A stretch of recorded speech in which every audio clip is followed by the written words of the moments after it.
सुल्तानी को वैराग हुआ, घर राज काज से दूर हुआ।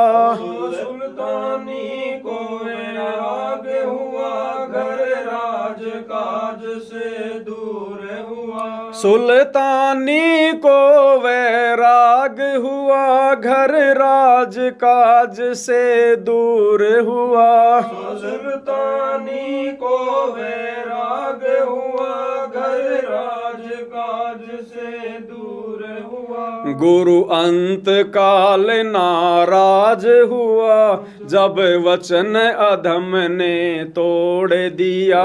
गुरु अंत काल नाराज हुआ, जब वचन अधम ने तोड़ दिया। उस भगत ने पाड़ा जीत लिया, सतगुरु को गोविंद मान लिया।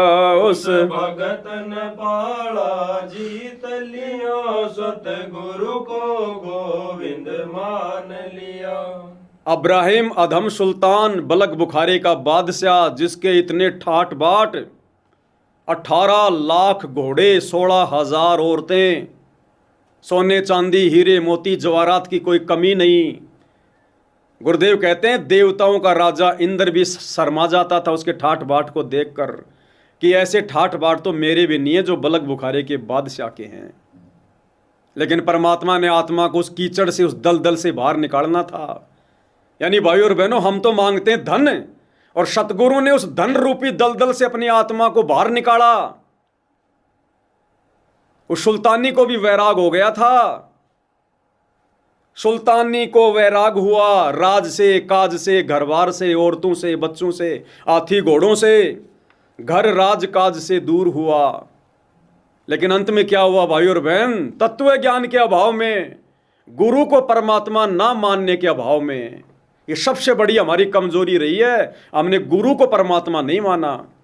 तो जिस सुल्तानी ने इतना बड़ा त्याग किया, सुल्तानी को वैराग हुआ, घर राज काज से दूर हुआ, पर अंत काल नाराज हुआ। कौन? गुरु। गुरु अंत काल नाराज हुआ, जब वचन अधम ने तोड़ दिया। क्या वचन तोड़ दिया उसने अंत में?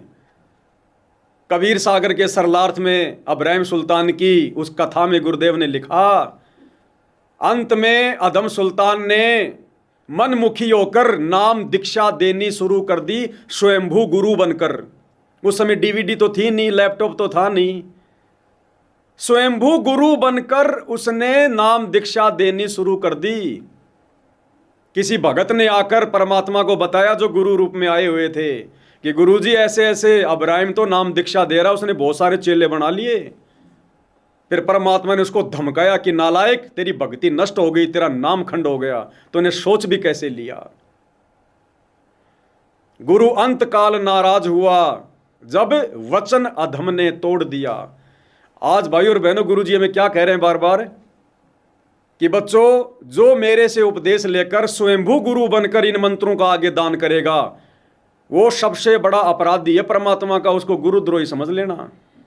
तो सोचो भाई और बहनों, फिर अब्राहिम सुल्तान क्या था? इतना त्याग किया, उसके बाद भी काल ने वचन तुड़वा दिया, गलती करवा दी। क्यों? एक कमी के कारण, उसने सतगुरु को भगवान नहीं माना। अगर वो सतगुरु को भगवान मान लेता, कभी भी ये गलती नहीं करता। आज ये नादान संगत संत रामपाल जी के नाम से 600 नाम दीक्षा केंद्र खोल के बैठी हुई है। तकरीबन 1200 सेवादार है। एक से भी पूछ लो, क्या तूने गुरुजी से जेल में जाकर ये डीवीडी से नाम दीक्षा देने की आज्ञा ली? ना ना ना ना। तो फिर क्यों दे रहा है? गुरुजी के परिवार ने आदेश दे दिया। वही बनेगी अंत में जो अब्राहिम सुल्तान के साथ में बनी थी, वही। अरे वो कमाल, अगर 650 साल पहले डीवीडी होती, अब्राहिम सुल्तान के समय पर अगर डीवीडी होती, वो अपने मुख से नाम नहीं देते, वो भी डीवीडी से नाम देते। और फिर भी गुरु ने उनके खिलाफ यही लिखना था कि उन्होंने वचन तोड़ा। आज वही गलती ये नादान संगत कर रही है, जगह जगह नाम दीक्षा केंद्र खोलकर। एक ने भी सार जेल में जाकर जब गुरु जी के परिवार ने कहा कि भैया तुम सेवादार बन जाओ, डीवीडी से लोगों को दीक्षा दिलाओ, एक भी माई के लाल ने जेल में जाकर गुरुदेव से नहीं पूछा कि गुरु जी क्या आज्ञा है। सारे के सारे स्वयंभू गुरु बन के बैठे हुए हैं। क्यों? क्योंकि संगत ने संत रामपाल जी को परमात्मा की दृष्टि से देखा ही नहीं, और जब तक नहीं देखोगे, नहीं मानोगे, भैया गलतियों पे गलतियां करोगे। ये नियम है अध्यात्म का। तो भाई और बहनों, आप और हमारे ऊपर, सत्सेवकों के ऊपर कितनी बड़ी दया, कितनी बड़ी मेहर हुई परमात्मा की। हमें गुरुदेव ने सबसे पहले अपने आप को परमात्मा मनवाया। साथ संगति के माध्यम से परमेश्वर ने ये साबित करवाया कि तुम्हारा गुरु ही परमात्मा है, भगवान है। और सबसे पहले हमने गुरु को ही परमात्मा माना, जो आज हम इतनी बड़ी बड़ी गलतियां करने से बचे हुए हैं, जो गलतियां सरेआम ये आश्रम वाले कर रहे हैं। आगे क्या शिक्षा लिखवाई परमात्मा ने? और कौन कौन महापुरुष, बड़े बड़े भगत जो फैल हो गए, जिनके आज हम नाम सुना करते हैं, जो परमात्मा की शरण में आई, जी जान से भक्ति की, लेकिन गुरु को परमात्मा ना मानने के कारण वो आत्माएं भी फैल हो गई।